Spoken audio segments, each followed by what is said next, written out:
So, we're playing Sonic Spinball. This is my fault, but we're fighting. Only Sonic game out there with, did Sega actually develop this? Yeah, they did. It was just Sega of America, that's all. I was gonna say, because it's the only Sonic game with, any characters from Archie Sonic in it. Yes, sad I am. We're just gonna disregard that entirely. Well, you can if you want to. I'm not gonna. Didn't happen. Uh-huh.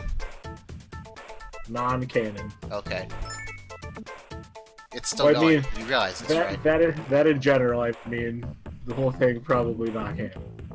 Okay. It's its own canon. It's still going, so you know. They had a crossover with Mega Man once. Anything can have its own canon, though. And that thing. And nothing, yes. No, that thing, the Gator. Oh, Robot Dragon. Or whatever the hell it is at the bottom. Serpent Dragon. I hate that thing. When I was a kid and I first played that game, that thing scared the absolute shit out of me. Yeah. Like, so bad. Me too. Because I was not... you know, that combined with the ear-splitting opera hit thing. Yeah, the opera hit thing that happens. No, not even that. That terrifying noise that happens when he pops up. Not quite sewer time. Sewer halftime. And I have not actually played a pinball game in forever. Oh, well, I played them more recently. I think the last time might have been while I was actually. I don't think I actually even played one while I was in Vegas. I like Pinball Arcade quite a lot, actually. I mean, I have Zen Pinball just kind of sitting on my PS4, but oh yeah, I have that too, but on the computer. Like it's just kind of there. Yep. Actually, I've got it on the 3DS too. It's pretty neat. I can't remember why I have it. I think I might have gotten it because it was free at some point. It's probably inexpensive at some point. I mean, it's definitely not something I would have actually purchased myself. Huh. So it was probably like... It was probably free on PS Plus or something at some point, or just free in general. Yeah, it was free on PS Plus at one point. Or I think like Star Wars Pinball was. I'm trying to think of like the last PS Plus game that like I actually cared about. It's been a while.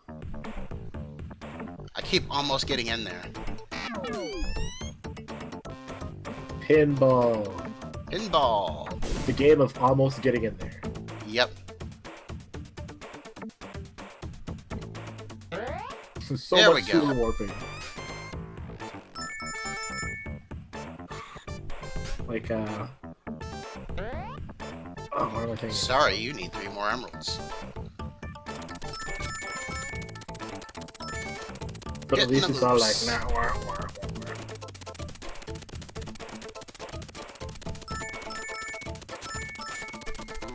This doesn't make any sense.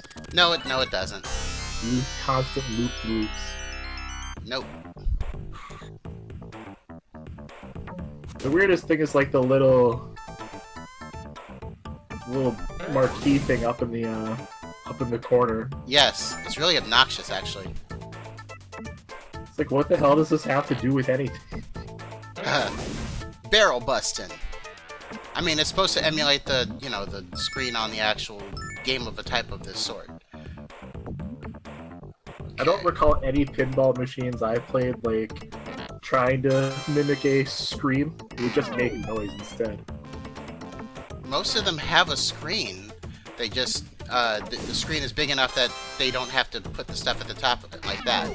Because I mean, actually, when I think about it, a lot of older pinball games, or pinball video games, had a marquee at the top of the screen just like this one did. And instead, it would play like a little sound clip from whatever franchise the pinball thing was based off of. Right. I'm trying to think, did Kirby have one?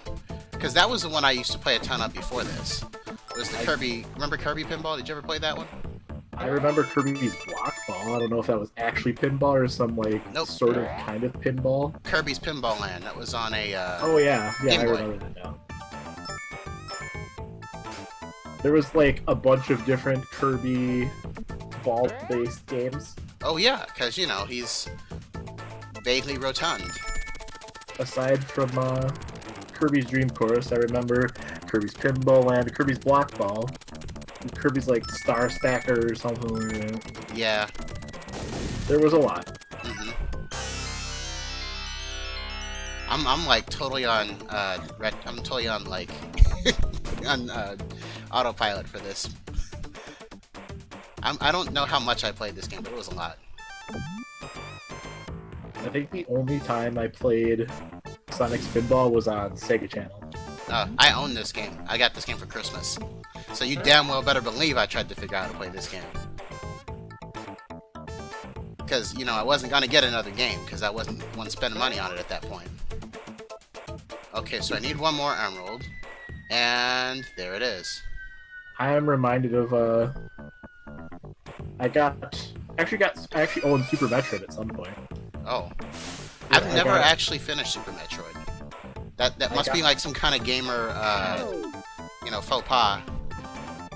I got it for Christmas one year, and like what I remembered about it at the time, because this was when I was like, I don't know, 11 or 12. Mm-hmm. Like I had rented it at some point, and I played through the beginning of the game, and like for some reason, like, you know, when you're a kid and you just think these things, regardless of whether or not they have any sort of realistic merit or not. Yeah. Going through the beginning space station with all the dead scientists, I just thought to myself as a kid, like, what if this happens to my mom? Uh-oh. And it terrified me. It's like, what if this giant fucking dragon shows up at her job and wrecks everything? Yeah, that's not even remotely sensible. Yeah. So from that point on, for a while, it was, Oh, dang it! For quite some time, I was just like,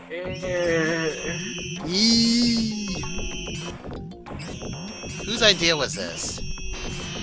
Quick jump inside. So weird. Yep.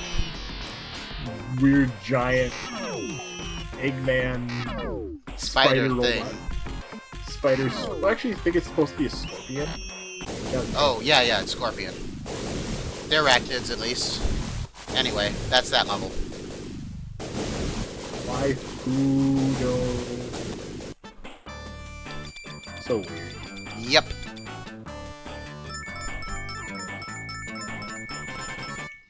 This game is like a great big fever trip. Meanwhile, at Sega, Yuji Naka's like, you guys did what? And that's why Yuji Naka didn't let them use a song. I think I'm going to lose this pretty soon. We'll see. I was always awful at these bonus games. Oh my god, it's Pinball-Ception. Hey look, it's Bunny Rabbit. For reasons. Why? Who knows? Like there's a random monkey. See, that was not fair. That was super not fair. It's like, what am I thinking of? Sega. Anyway. For when Sonic CD came out, Sega being like, "Oh yeah, Baby Girl is totally Princess Salad, but only in America." Huh. It's like, what, guys? Excuse me? Okay, see this stage, basically the first stage was pretty well done. Every stage after that gets really convoluted. So when I was a kid, I pretty much always died on stage 2. I eventually did beat the game, but like, now that I've not played this game in a few years, I think this is gonna be tough. What does this have to do with pinball? This is not pinball at all. Yeah, this ceased to be actual pinball very quick. Now it's just like vaguely pinball-esque. I mean, Yeah. there's flippers and I'm not getting a... What's going on here? I'm not getting any, There we go. watch. I was gonna say, watch. You have to hit like up. No, you have to, like, hit the clucks that are going upward. Otherwise, it doesn't work. I was just thinking of Sonic 3. Yeah, it's not. It's just a Sonic 3. That one barrel where, hey, you have to hit up and down to it. Huh. What the fuck, guys? Why was this a thing? Why did we decide this? Who decided this? Yeah, not tell anybody that that was ever a mechanic for this one specific part of an entire game. Oh, come on. It'd be too easy, I guess. Yeah. I remember that apparently when they had the hint line for a while just said, hey, you know, you gotta hit up and down to get out of that area. See, if it were me, I'd be like, no context whatsoever. Like, when you called the line, that's what it would be. Mm-hmm. I'm thinking that's what it was. Like, the first thing that it did was like, thank you for calling Sega's hotline. By the way, if you're playing Sonic 3 and you're stuck on Act 3, Act 2, you need to hit up and down to get out of it. And I think that was actually the thing that happened. Our bad, guys. Sorry. I mean, somebody in the chat can correct me if I'm wrong, but I'm pretty sure that was a thing. Let's see here. I find it completely plausible. Yeah, that's what I'm saying. I might be misremembering something, but I think that was a thing. Let's see here. Bust cork first. Bust cork. Yep, hit it again. Cool loop.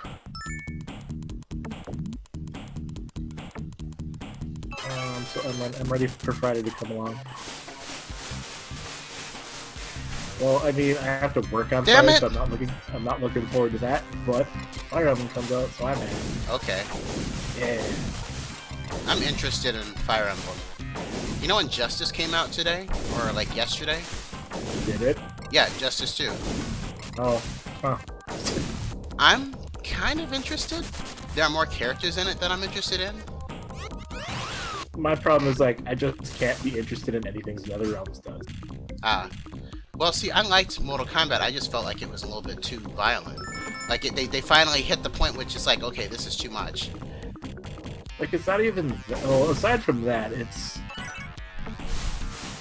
still plays like an old Mortal Kombat game, which are super stiff. I did it again. There's an emerald right above where I was going up to, and I keep either blasting myself back into the pipe or hitting a spin dash and going right back out. That's the second time I've done that now. I think that's essentially been my problem with Mortal Kombat ever since 4. Like, it plays so stiffly, and I'm so used to, like, basically any given Japanese fighting. Where there's a bit more flow to it, basically? Yeah. I understand that. Killer Instinct kind of has that problem too, as much as I like it. Even the new one has that issue. Yeah. It kind of does, but it's not nearly as bad. Yeah, I'll give you that. They're much closer to mimicking, like, the typical Street Fighter kind of flow. Mm-hmm. Wait, why do I want the drain plugs closed? Total action. Total action. Actually, it's just me bouncing on the bumpers. Total non-stop action wrestling. Have I caught some sort of infinite here? I guess not. I was just sitting there for a while. It's kind of weird. That's the name of it, right? TNA, Total Non-Stop Action Wrestling. Yeah, they've actually given up on that name now. They're just Impact now. Wasn't that the... That was the name of the show, yes. I thought that was the brand that Sting was a part of. Yeah, it is. He was a part of TNA for a good few years. But, like I said, the brand itself has had a bunch of people taken out of it, and they've rebranded themselves. They're not TNA anymore. They're now just called Impact Wrestling. This is a relatively recent development. Isn't that where Jeff and Matt Hardy went for a while? Yes, yes it is. And in fact, that's kind of an issue right now. When they were in TNA, or Impact, they created a gimmick called the Broken gimmick, where basically Matt had just completely gone off his rocker. Lost his fucking mind. He just completely lost his mind. And I remember this. he started talking in weird accents, and he talked about how he had been reborn and broken, and he then decided that he was going to not just beat his brother Jeff Hardy, who had cost him a championship, but he was going to delete him and remove everything that was Jeff Hardy out of his vessel or his body. And so they had this just absolutely ridiculous match where they were out at Jeff and Matt's house, and like they like shot oh man, they shot fireworks at each other. They threw each other into a lake. It was just it was both awesome and terrible at the same time. Like it was mind blowing. There's nothing else absolutely even remotely like it. But basically, the whole thing is Matt and Jeff claim that they came up with that idea completely on their own. TNA or Impact argues that they helped come up with it and that they own the rights to the gimmick. Much in the same way that WWE will usually claim ownership of a gimmick, only Impact can't actually do that. Because it's, from what I understand, they did kind of come up with it pretty much on their own. And so, so then Impact stiffed them on contracts, and then they left, went back to WWE. And so since then, they've been like halfway between what they used to be and that Broken gimmick. It's actually kind of fascinating to watch, because like Matt has gone through like a few different gimmicks. Like he was Matt Hardy, and then he was Jeff's brother, and then he was like he went to another organization and he was Big Money Matt for a while. He was version 1, and so basically when he comes to the ring now, he does every single one of those gimmicks at the same time. It's amazing. At least we still have New Day. Yes. We'll see. Keeping everything normal. They're off TV right now. Kofi's hurt.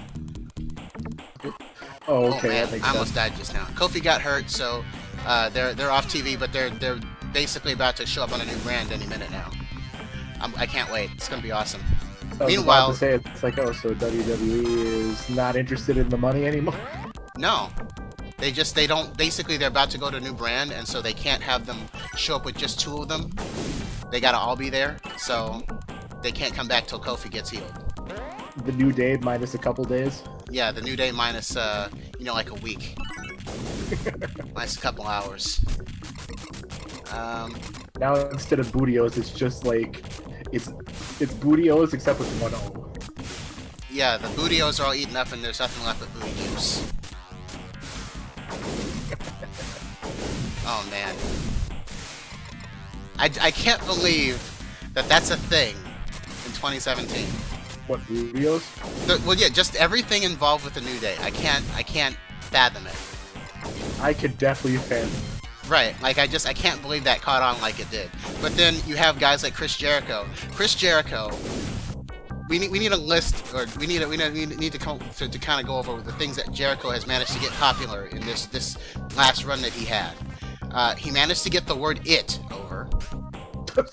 Yes, he managed to get the word "it" over. So he would be like, "You're gonna get," and then he would just stop, and he'd go "it," and he'd be like, "What's it?" "It." And then the crowd would go, he would say, "You're gonna get," and the crowd would go, "It."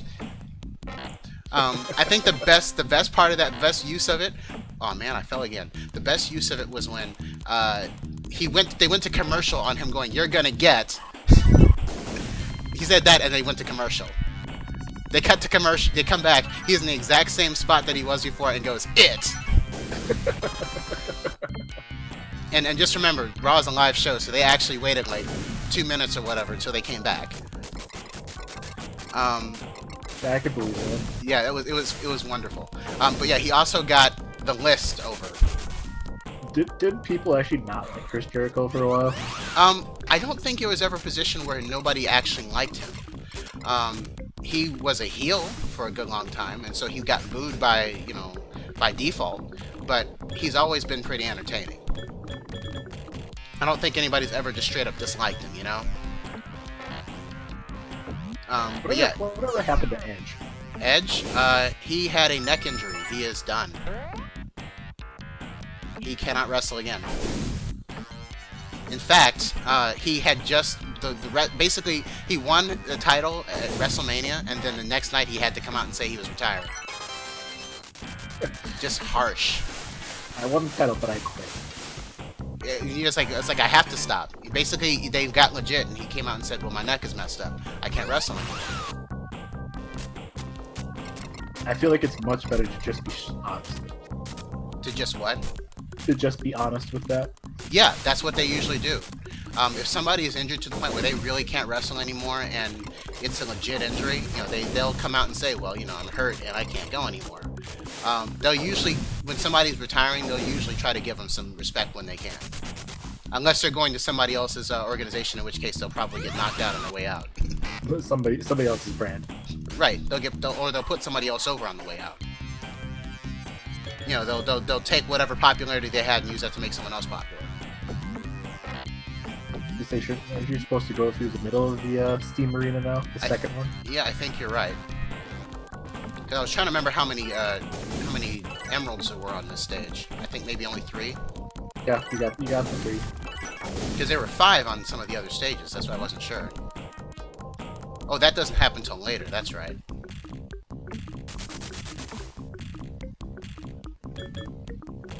What was I thinking of? Well, we'll find out, won't we? As soon as I get back over there. But yeah, Jericho also got the list over. He was mad at the general manager, and he was going to come up with a list of all the things that he didn't like about the general manager. And then it just sort of evolved from there. Then he was talking about all the people that had wronged him or that pissed him off somehow. And he'd be like, you know what happens? You just made the list! And he would write them on this actual list that he had in his hand. And at one point the list got like all kinds of crazy script on it. And I died. It finally happened. And on that, I think we're going to cut an episode. That's the first death. Yep, that's the first death. Probably, well, one of many. In any case, next time on Radical Bromance, we're gonna go as far as we can here. I might not finish this. We're gonna have to see.